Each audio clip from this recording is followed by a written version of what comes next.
For my nephew's build, I've decided to use this figured maple for the neck. I think it's going to look really nice. And I'm trying to lay it out. I've tried to lay it out so I can get the most possible necks out of it. Looks like I can get two. Let me see. So I'm going to cut those off and just trim off this piece so there's less to work with, and I'm going to plane it all up and get it ready. Okay, so I have the neck blank hot glued in my truss rod routing jig, which is just a 90-degree jig that I ride along with my old Black & Decker router, which I don't use for anything other than truss rod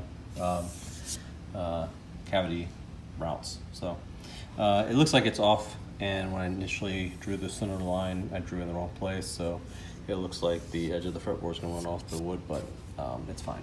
So anyways, next step up is routing that truss rod cavity. Okay, just testing the fit of the truss rod, and it fits up nicely. The one thing I think I'm going to do, so this portion right here, sort of the access, I go ahead and route it so that I don't have to drill it out, but as you'll notice, I'll leave a note to myself that the headstock is thinner, so when we look at the profile, we're going to thin it out this way. And that does a couple things. One is it makes the tuning pegs fit, but more importantly, then you get a break angle of the strings across the nut.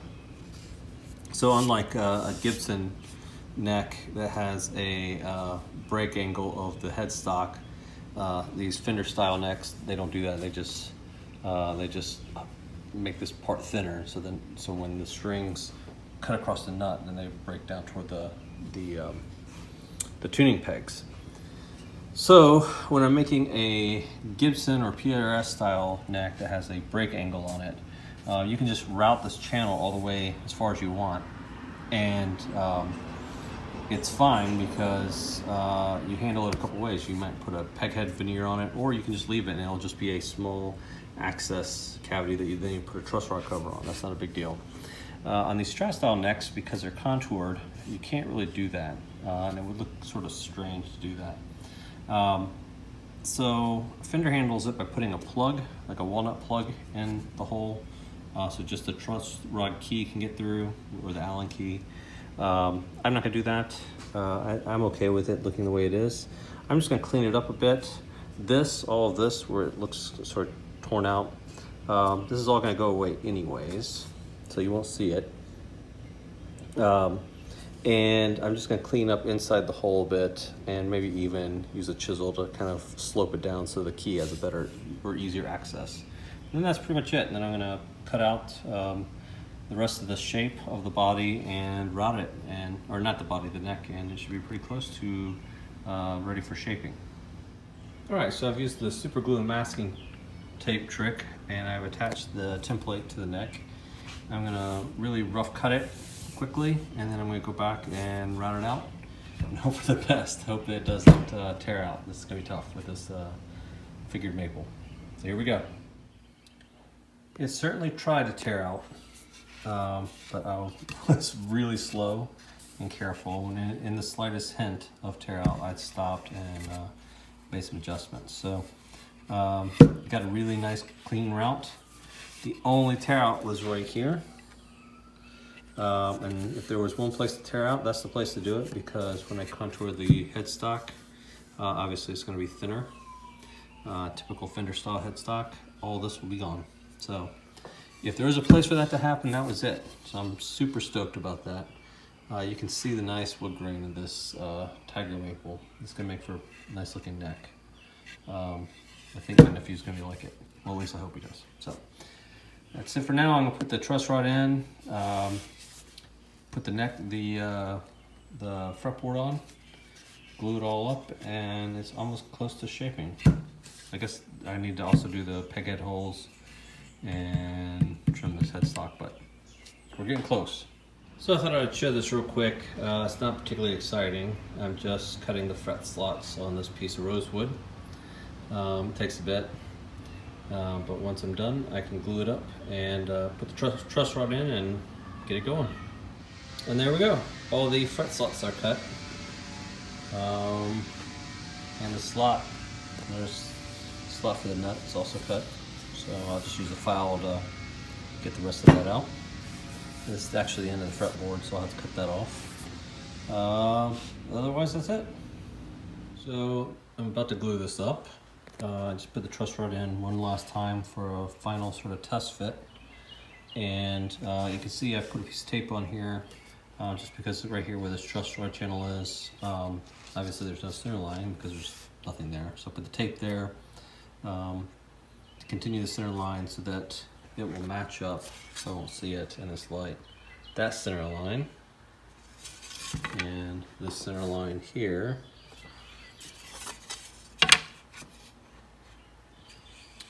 And we'll line that up. I'll use the wooden dowel technique that I've been using recently. I used to use metal pens, but this works just as well. Actually, I like this better. Just drill a hole through a fret slot, put a wooden dowel in there that's the same size. Now hold it in place while it's being glued up, so it doesn't slip and slide this way. And then once it's dry, you just lop off the end of the dowel, sand it flush, and then recut the slot. And there's maybe a 1/16 of an inch of the dowel that you can see. But once you put the fret in, the fret overhangs that slot, obviously, so you can't really see anything. Well, it's not that you can't really see anything, you can't see anything. So it's much easier, I think, than the pens, and I think it's actually more effective. Some cool wood grain. Okay, we're gonna glue this sucker up. All right, so the fretboard is glued on. It's the neck I've been working on for the guitar that I've been showing you. If you'll notice, I've actually got two more here. I decided to build one for myself because I liked it so much. And this is one that I also started recently. It probably won't go on a guitar for anytime soon, but I just thought I'd show it. It's some sort of rosewood. I forgot what it was labeled as at the store, but super dense, super heavy. So I have to figure out what I'm going to do to balance out that weight.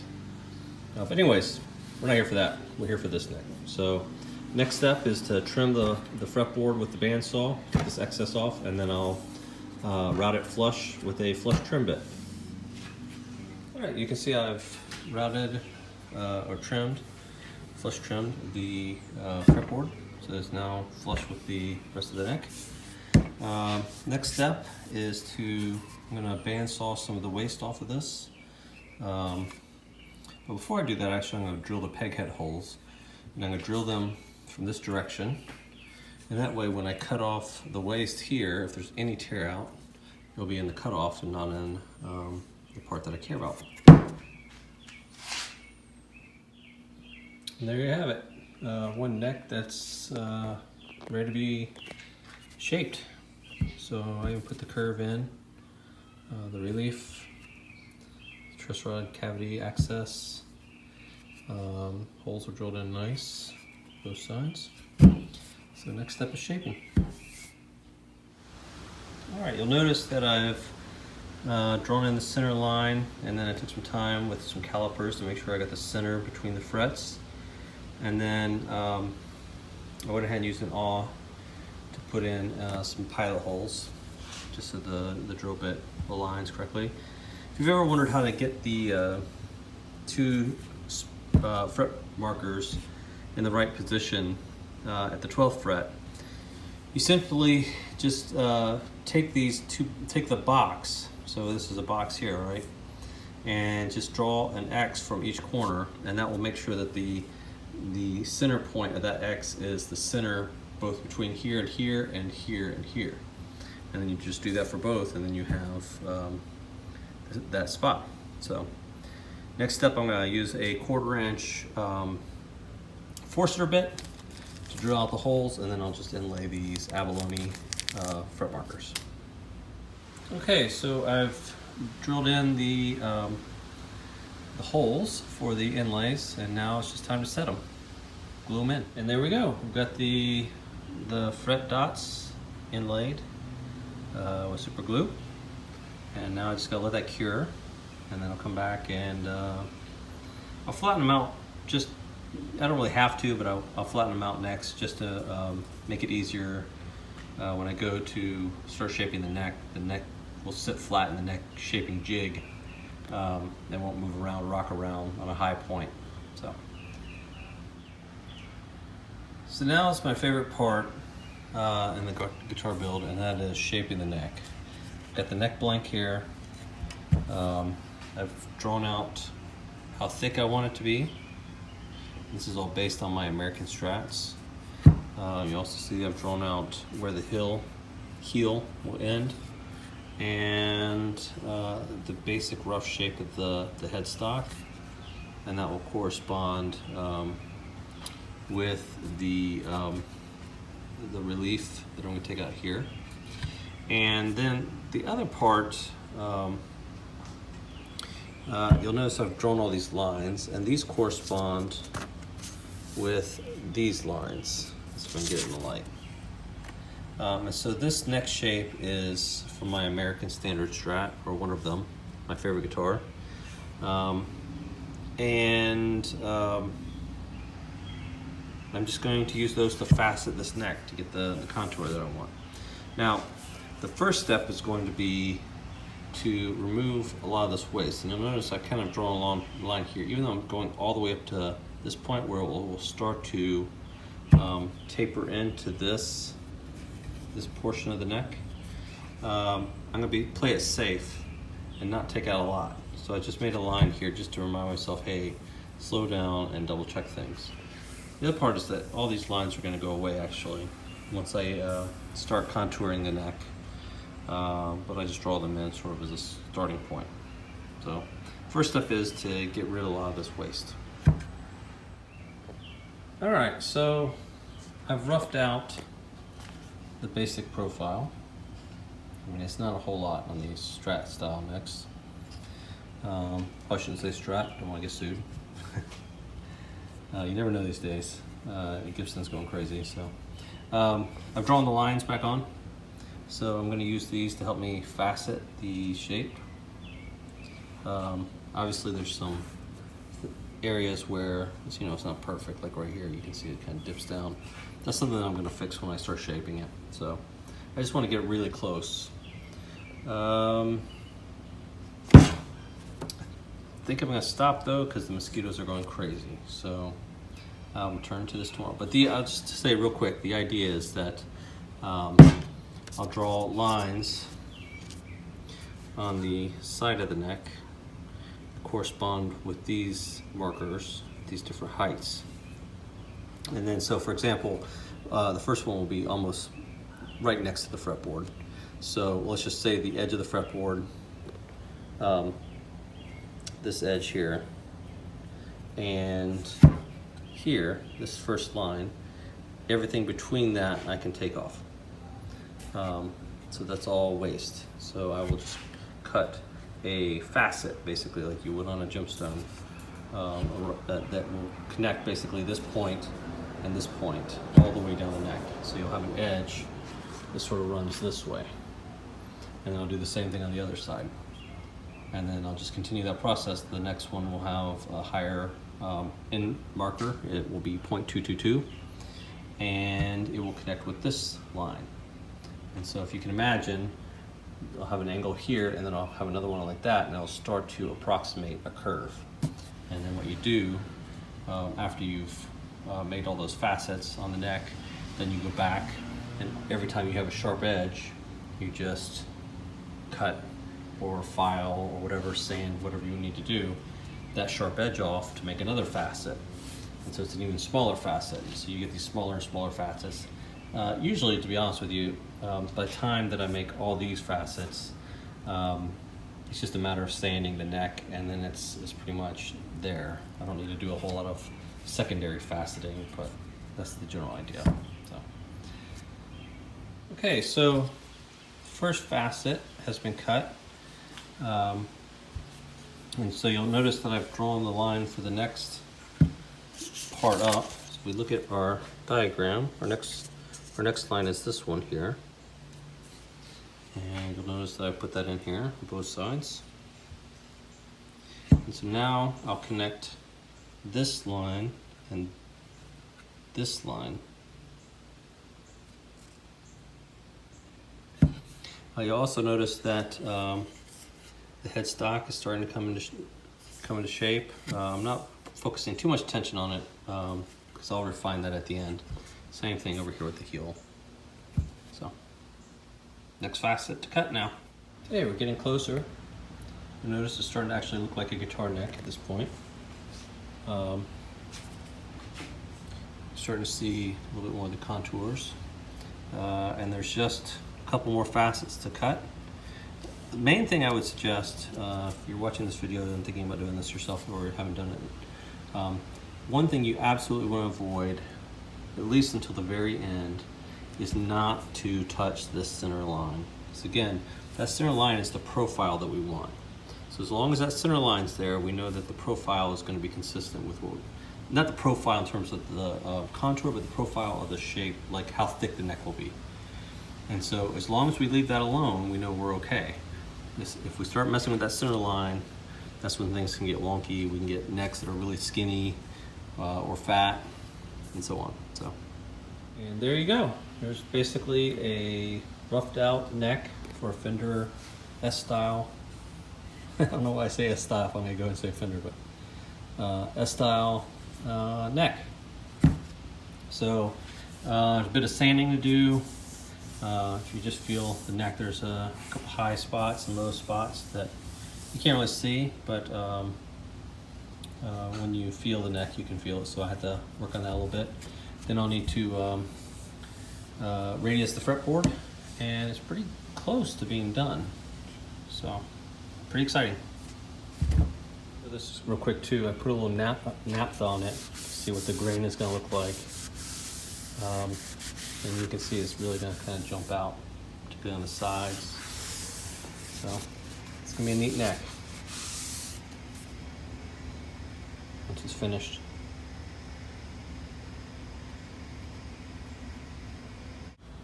Okay, so I've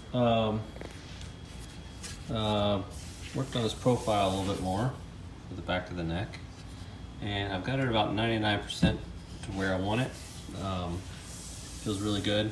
I just think there's some subtle sanding and fixes, and then I got to obviously do final sanding.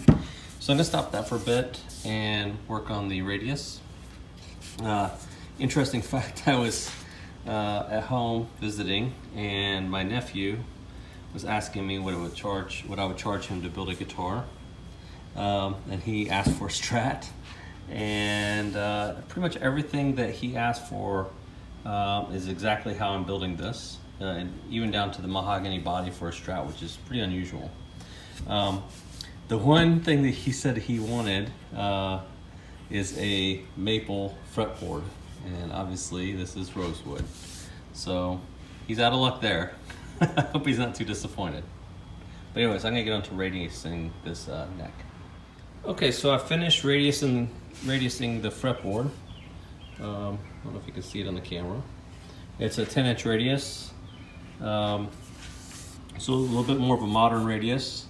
I know that's a big controversy right now with the Silver Sky. That it's got, I think it's a 7.5-inch radius. This is 10-inch. Should be playable, very playable. It's perfectly straight. So I took some time off camera to make sure it's perfectly straight and level, so that when I do the front work, everything is super easy. You can see the little pins, but that will be covered by the frets. There's one there, and there's one here. The abalone inlays are nice and flush. I'm liking how this is coming along. So the next step, I always wait till here to see how much fretboard I have left. The next step is to put in the side dot inlays, and then I have to clean it up, do some finish sanding, put in the frets, and it's pretty much done at that point. All right, so I've got the side dots in, and I began final sanding, but I'm gonna go ahead and get the frets in. I did final sanding for the fretboard, but There's still some finish sanding to do on the back, some tidying up and getting rid of scratches from the files. But I'm gonna go ahead and get the frets in, and then it's pretty much done. All right, so I've finished with the neck, finished sanding, and you'll see that I've got it taped up, the fretboard all taped up. So I've really kind of debated on what finish to do. I know my nephew has talked about how he really likes oiled finish on necks, like that real natural feeling neck. I don't really want to do that. I don't really like the way the oil works out. But I also want to give him what he wants. So I think what I'm going to do is spray the headstock with a pretty decent coat of lacquer, and then I'm just going to do thin coats on the back, particularly the actual part of the neck where you would be touching it when you play. And then if it's too glossy, then I'll just knock it back with a little steel wool or something. So that's the plan.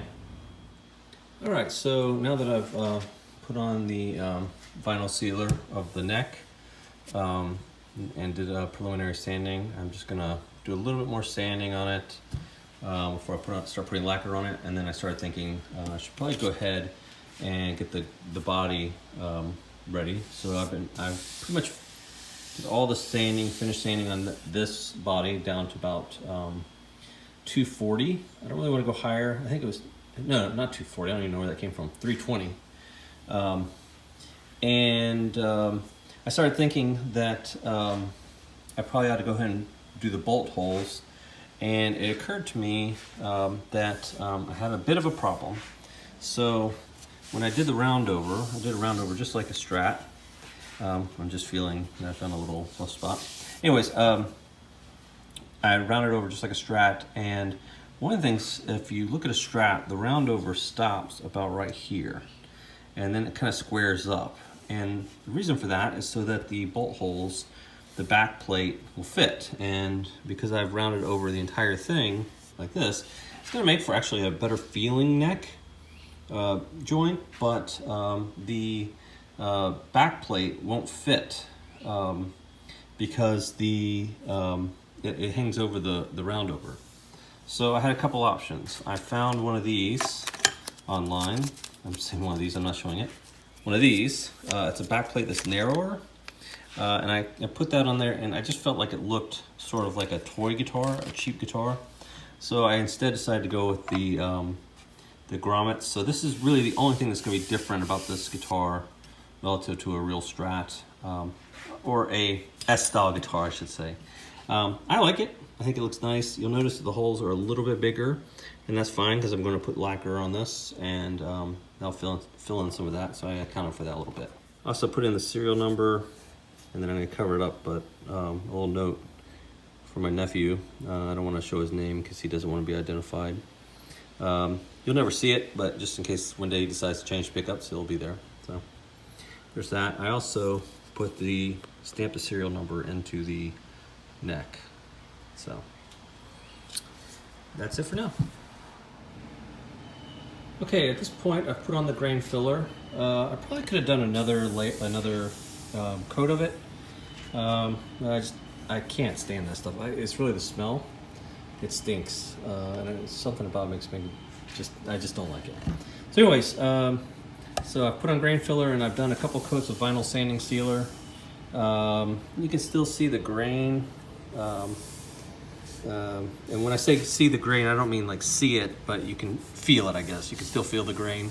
So it's going to take more coats of lacquer to get that really high gloss finish that I want. That's fine. That's what I'm going to do. If you're wondering, I put the tape on here so that you couldn't see the message, and specifically the name I put for my nephew. I just don't think he is going to want his name on the internet. So anyways, I'm going to go ahead and start glossing it. You can see I put the sanding sealer coats on this. It's actually getting really shiny on this maple. It's because there's it's tighter grain. And you can start to see that figuring of that tiger maple, or flame maple, whatever you want to call it. People call it different things. I'm kind of debating on what to do in terms of finish on this, I think I'm gonna do a couple coats of lacquer. I know he likes that really kind of like natural feel. Man, it'd just be a waste to not really highlight that grain. So I'm gonna put a couple coats of lacquer, but I'm only gonna do maybe 5-10 coats, maybe 5 coats, just to seal the wood and get a nice look on the back of the neck. And then I've been kind of debating on how to do the headstock logo. In past, I've done water slide decals. I've ordered them, and then I've also made my own, and I just don't love it. But I can't really decide. I've tried different experiments with paint. I've tried experiments with, let's see, I'll actually show you. Doing, this is, it's not really highlight, there we go. Where I did a, what is it called? Silver leaf. And it just, you know, this was an experiment, a piece of blank maple. It just doesn't really show up well. So I'm not gonna do that. It might work on a darker color wood, but definitely doesn't work on this light maple. So I don't know, I'm leaning toward the water slide decal, but I haven't made up my mind at this point. So anyways, at this point, I'm gonna go ahead and put some lacquer on.